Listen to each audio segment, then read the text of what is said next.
Ce message vous est présenté par l'Assemblée chrétienne Le Tabernacle. www.letabernacle.net.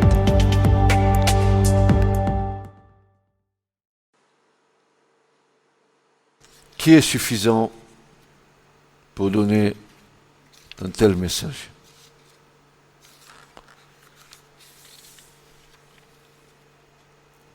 Ce message, il est venu à un temps X, reçu dans le cœur, transmis.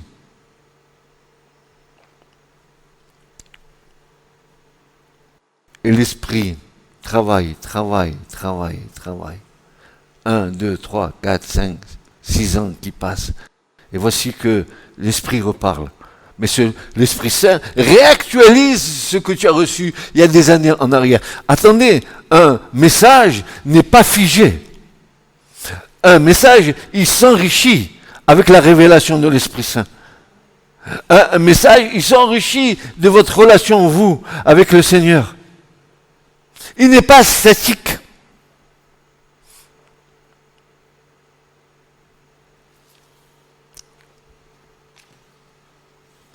Le prophète ainsi annonçait un temps fixé par l'Éternel pour que sa gloire soit révélée et vue. Qu'est-ce qu'ils ont vu? Comment la gloire s'est révélée? Christ est venu. Ils ont vu la gloire de Dieu. Ils l'ont vu, ils l'ont touché. Ce que nos mains ont touché, ce que nos yeux ont vu, ce que nous avons entendu, nous vous le transmettons, nous vous le disons. Témoins oculaires, puissants dans l'esprit.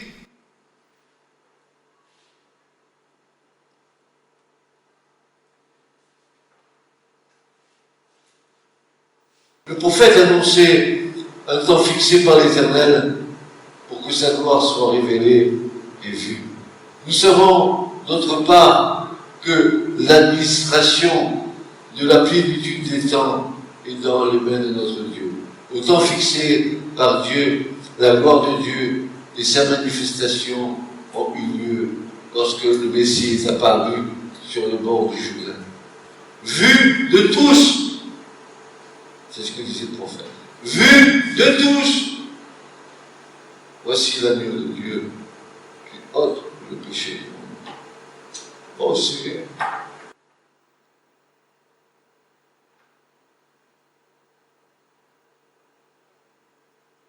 Combien ta parole est bonne et précise?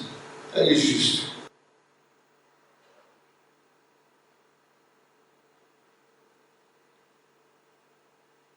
Il n'y a point nombre de variations dans cette parole.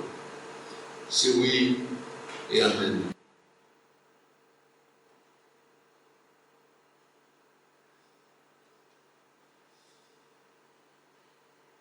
Vu de tous.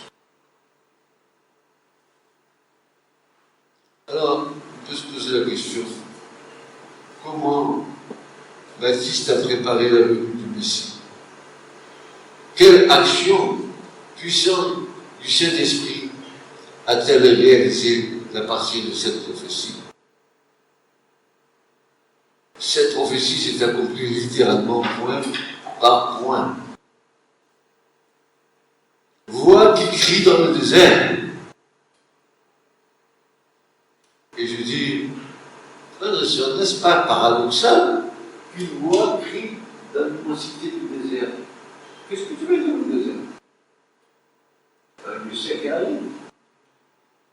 Il n'y a pratiquement pas de vie. Qui t'entendra en tant que prophète, vu que les hommes ne sont pas dans le désert? Alors, c'est pas un problème pour le Seigneur. C'est un problème pour nous, mais pas pour lui.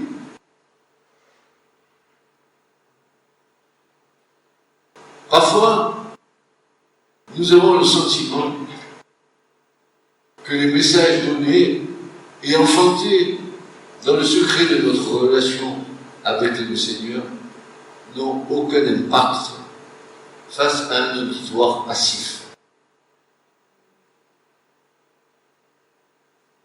Mais, mes frères et sœurs, où est l'Esprit qui nous a enfantés? Dit-il en nous? N'est-ce pas l'esprit de joie qui devrait tressaillir en nous? Alors, votre passivité est un anti-témoignage du royaume de Dieu qui est paix, joie par le Saint-Esprit.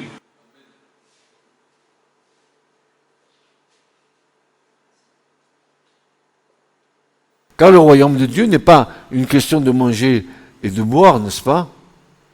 Mais justice et paix et joie dans l'Esprit Saint.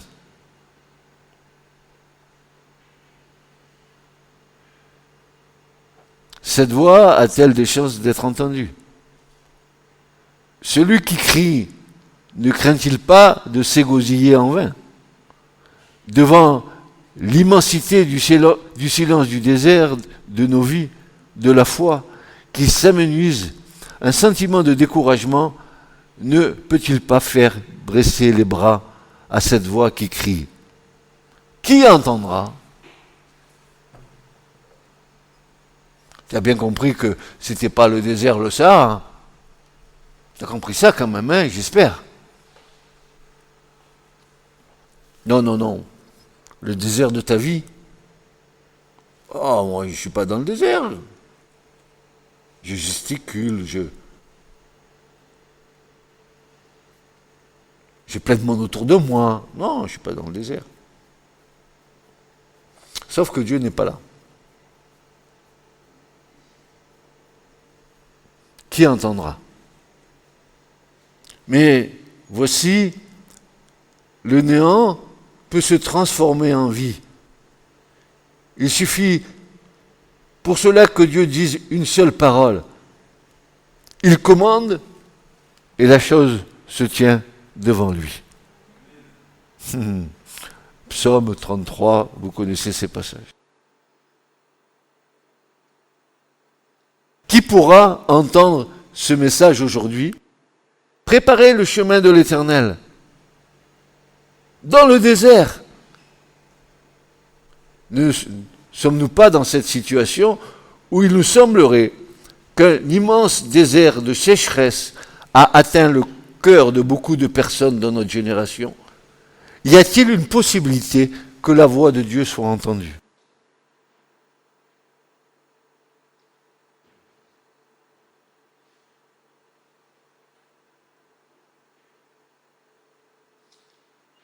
La parole de Dieu doit nous impacter. Elle ne doit pas nous laisser insensibles. Elle doit nous amener à rentrer en nous-mêmes, à nous examiner. Ce n'est pas une parole de plus. Qu'est-ce qu'il prêche bien, ce pasteur? Mais moi, je n'ai rien à faire. Hein. Moi, ce que je veux, c'est qu'on réveille nos esprits. Je n'ai pas envie, de vous passer la pommade dans le dos. Hein.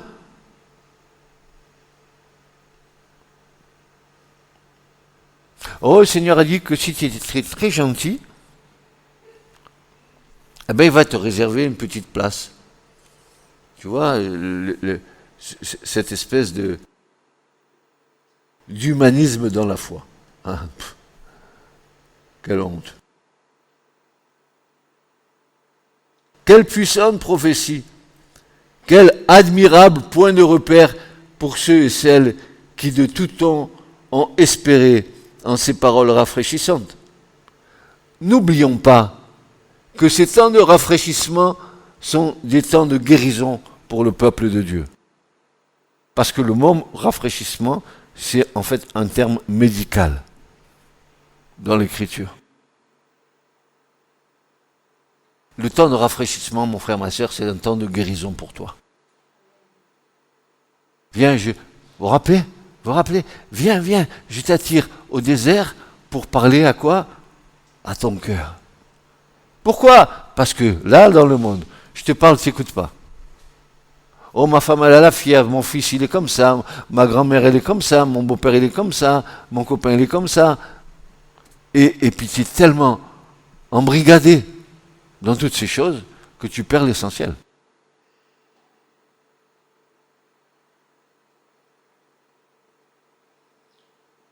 Et les apôtres de déclarer, et maintenant, frères, je sais que vous l'avez fait par ignorance, de même que vos chefs aussi. Mais Dieu a ainsi accompli ce qu'il avait prédit par la bouche de tous les prophètes, savoir que son Christ devait souffrir. Repentez-vous donc et vous convertissez pour que vos péchés soient effacés, en sorte que viennent les temps de rafraîchissement de devant la face du Seigneur, et qu'il envoie Jésus, le Christ, qui vous a été préordonné, lequel il faut que le ciel le reçoive jusqu'au temps du rétablissement de toutes choses dont Dieu a parlé par la bouche de ses saints prophètes de tout temps. Quelle espérance nous avons. Ce que Dieu a dit, il l'accomplira très certainement. Ne doutez pas de Dieu. Oui, il y a une espérance. Oui, il y a espoir, car l'Éternel a parlé. Sa parole s'accomplira. 800 ans que cette prophétie fut donnée avant la venue de Christ, dont 400 ans de silence, où il n'y a aucun prophète qui se leva en Israël. 400 ans sans prophète. Et toutes ces prophéties étaient là. Mais quand elles vont-elles s'accomplir? Quand? Ah, Dieu il est occupé en haut. Il nous a oubliés. Ah bon? T'as oublié? Attends, tu vas voir, il va t'oublier. Tu es gravé sur la paume de ses mains. Tu es sur le pectoral de Dieu. Tu es sur son cœur. Tu crois qu'il va t'oublier? C'est que toi, tu n'as rien compris encore.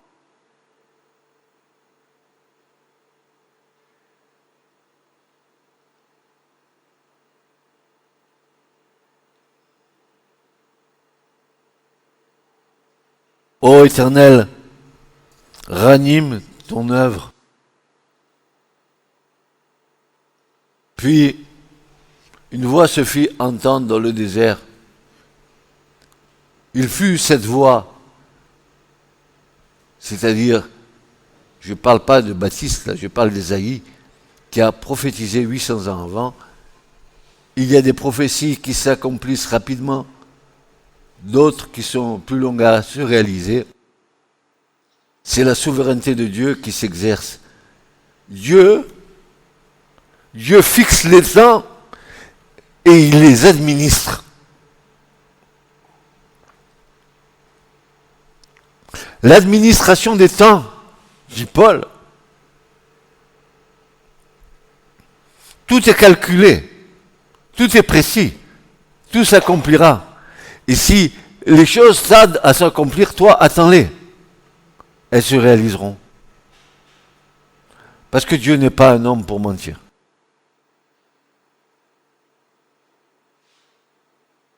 Alors, Jean le Baptiste apparut. Il fut celui qui fut l'instrument de Dieu pour la réalisation de cette immense prophétie. La plus grande qui puisse exister dans l'Écriture, et de cette parole qui jaillit du sein du Père pour annoncer la venue sur la scène terrestre de celui qui est son chéri, son Fils bien-aimé.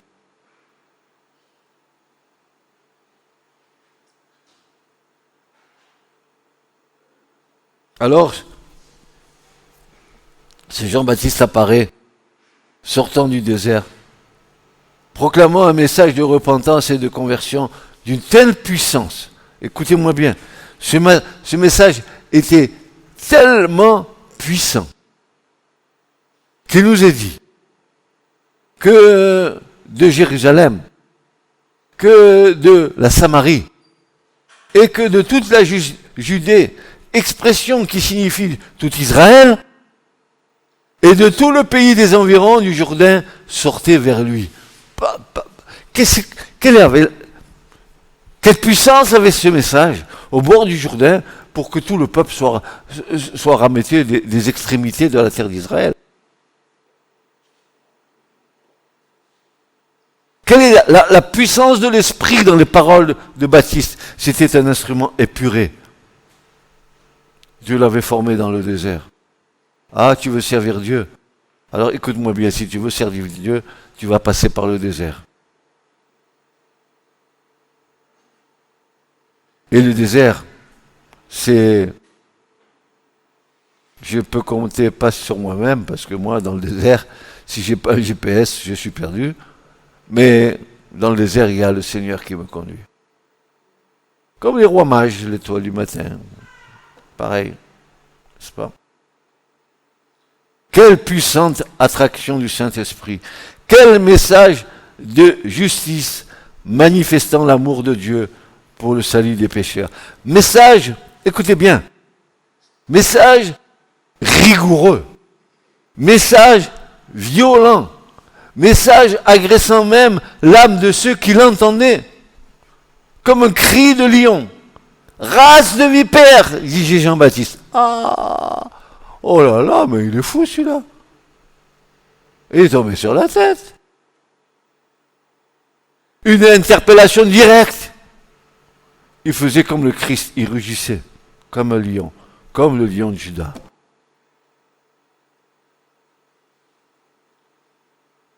Pour amener une âme au Seigneur, il faut d'abord rugir comme un lion. Et ensuite, être doux comme un agneau. Mais si le message n'est pas percutant, je dis, viens, tu devrais t'approcher du Seigneur. Alors viens à l'église. Je t'ai pas dit de venir à l'église, moi je t'ai dit, approche-toi du Seigneur.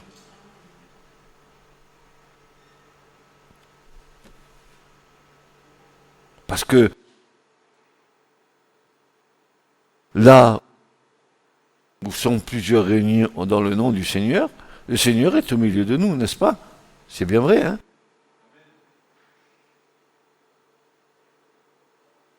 Une interpellation directe. Si un tel message était prêché aujourd'hui, que de contestations ne soulèverait-il pas auprès des bien-pensants religieux? Cette voix interpellant les consciences qui étaient préparées par Dieu pour accepter une telle apostrophe de la part de Jean-Baptiste, il n'y avait pas le choix, ou on l'acceptait, ou on l'a rejeté. Christ l'agneau, Christ le lion de Juda agissait de même.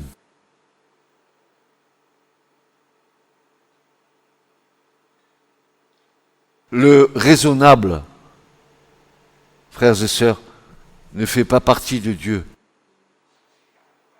Avec Dieu, c'est l'irraisonnable. Car notre Dieu n'a pas d'entrée dans notre raison humaine, ni dans notre humanisme.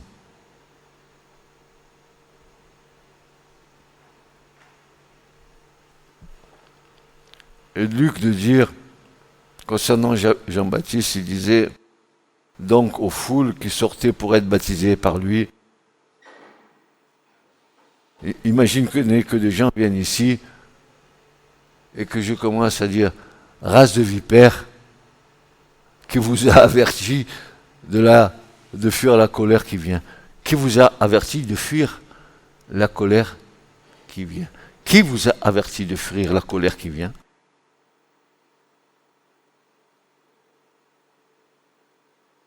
Produisez donc des fruits qui conviennent à la repentance. Et ne vous mettez pas à dire en vous-même, nous avons Abraham pour père, car je vous dis que Dieu peut, de ces pierres, susciter des enfants à Abraham. Prêchant ainsi, Baptiste, il aplanissait le chemin du Seigneur. Il préparait la voie royale d'où surgirait le Messie d'Israël. Par son message, il rendait droit les cœurs. Il abaissait ce qui était élevé dans le cœur de l'homme. Toute vallée sera relevée, et toute montagne et toute colline seront abaissées, et ce qui est tortu sera rendu droit, et les lieux rabotés deviendront une plaine unie.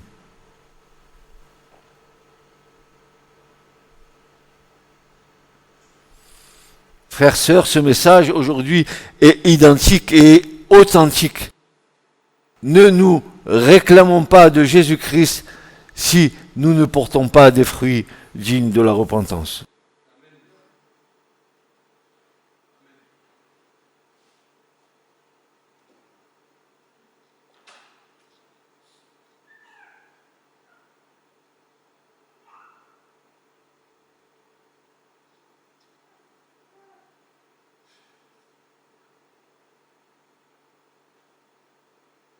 Car, dit le Seigneur, le bien-aimé Christ de Dieu, mon Seigneur et mon Sauveur, voilà ce qu'il va nous dire. Tenez-vous bien sur vos chaises, parce que c'est pas moi qui dis, hein, c'est le Seigneur.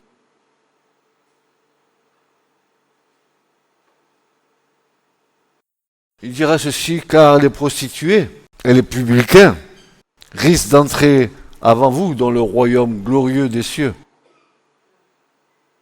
Ne nous comportons pas comme des personnes qui avons acquis une certitude en prononçant à tort et à travers le nom béni du Christ, mais produisons le fruit excellent de la repentance.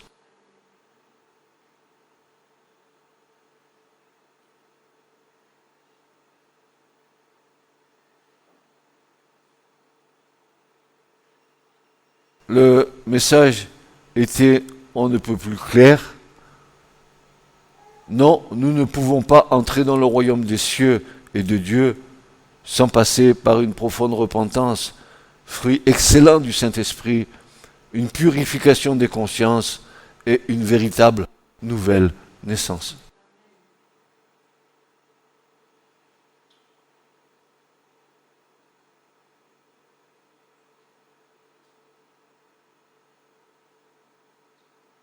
Encore un peu de patience, je scène le message en deux parce qu'il est trop long.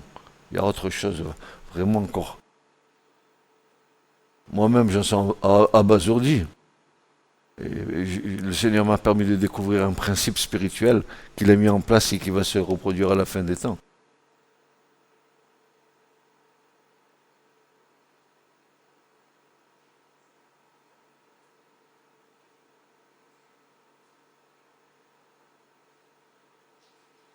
Je suis prophète, moi. Alors, est-ce que, comme Jean-Baptiste, il y a un manteau avec un poil de chameau peut-être que tu as un chameau, mais tu n'as pas le manteau en poil de chameau, comme Élie a donné à Élisée. Je rigole pas, c'est sérieux pour moi. Hein. Alors, je sais que vous aimez bien quand de temps en temps je suis un peu dans l'humour. Mais mon humour, à moi, c'est toujours pour appuyer sur un point.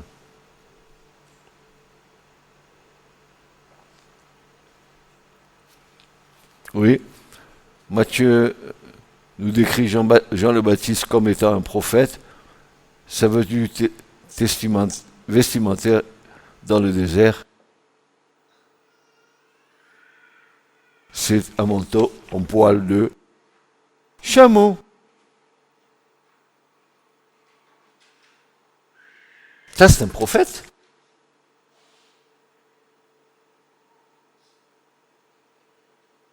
Quelle puissance! Quel pouvoir de Dieu au travers d'une parole donnée d'ébranler les consciences, de nous faire entrer en nous-mêmes et nous examiner pour voir si nous sommes dans la foi réelle, pas l'illusion de la foi dans le désert. Je m'illusionne sur ma foi. Oh là là, quelle foi j'ai!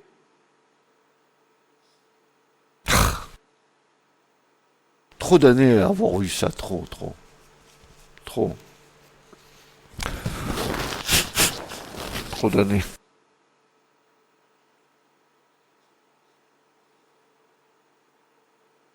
Et puis, qui d'entre vous prétend être prophète? Vous êtes comme Baptiste en train de manger des sauterelles et du miel sauvage dans le désert. Vous vous dites, oh là là, vivement qu'il y ait un quick sur le passage, que je prends un big je sais pas quoi. Parce que j'ai faim aujourd'hui.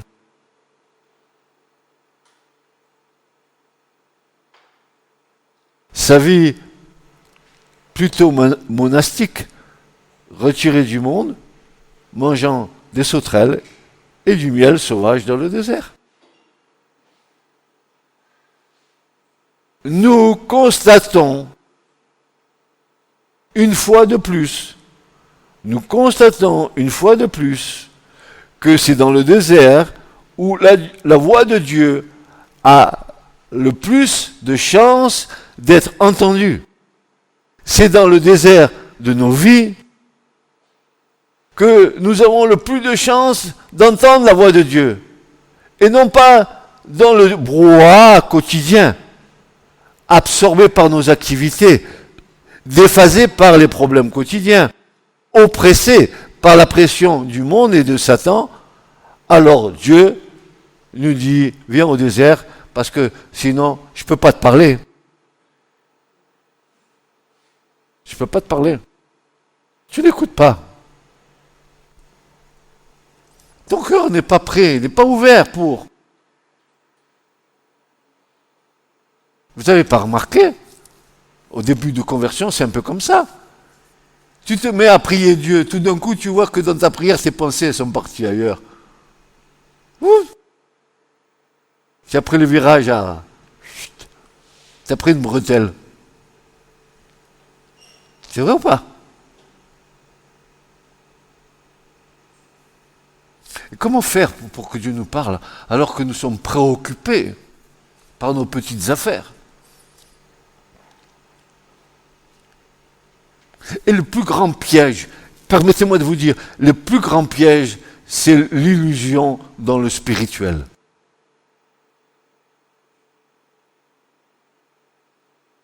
Parce que cette illusion est en train de,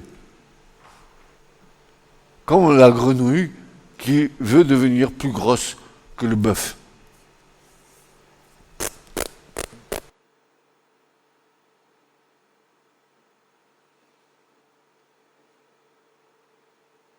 C'est pourquoi, voici, je la tirerai et je l'amènerai au désert et je lui parlerai à son cœur.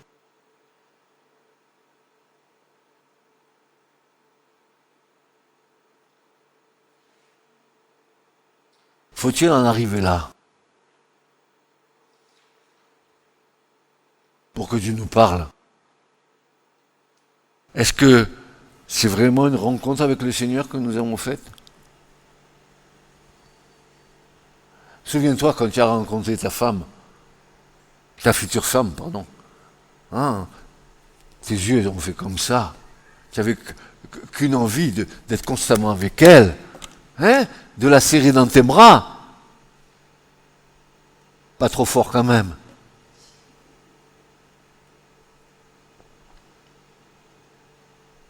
C'est ça. C'est cette relation-là avec le Christ. Oui, parce que tu dois l'aimer de tout ton cœur, de toute ton âme, de toute sa force et de toute ta pensée. Ah, ma pensée. Oh, 24 heures du Mans. Oh. Et je pense, et je pense, et je pense, et je fais que penser. D'ailleurs, c'est pas formidable ça. On dit, allez les frères, on va faire un partage, on va lire ce verset, ces deux versets, ces trois versets, parce qu'il y a toujours deux ou trois témoins. Et qu'est-ce que vous comprenez? Et unanimement, c'est ça. Je pense que, comme si moi, j'allais interpréter la parole de Dieu. Vous croyez qu'elle a besoin de mon interprétation, la parole de Dieu? Ou elle s'interprète elle-même?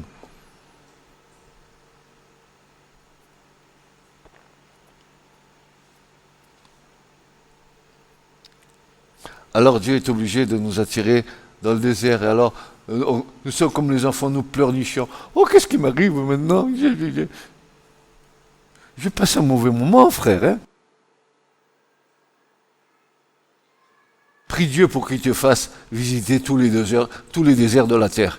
Dis-lui, je suis au Saram, envoie-moi là-bas à Gobi. Il faut que je te trouve, il faut que je te cherche. Parce que dans le désert, tu sais, tu n'auras pas ton enfant qui vient, maman, il a besoin de ça. Ou ta belle-mère qui te dit, oh là là, j'ai besoin de vous. Ouais. Là, dans le désert, seul avec le Seigneur. Personne ne va venir interférer. Alors je n'ai pas dit, s'il te plaît, ne me fais pas dire ce que je n'ai pas dit. Je n'ai jamais construit de monastère. Je t'ai jamais dit qu'il fallait que tu t'enfermes dans un monastère. Que tu deviennes monastique. tic-tic. Je te dis, prête attention à la voix de Dieu. Et quand Dieu t'a parlé, ne détourne pas l'oreille. Parce que tu vas galérer pour rien. Pour rien.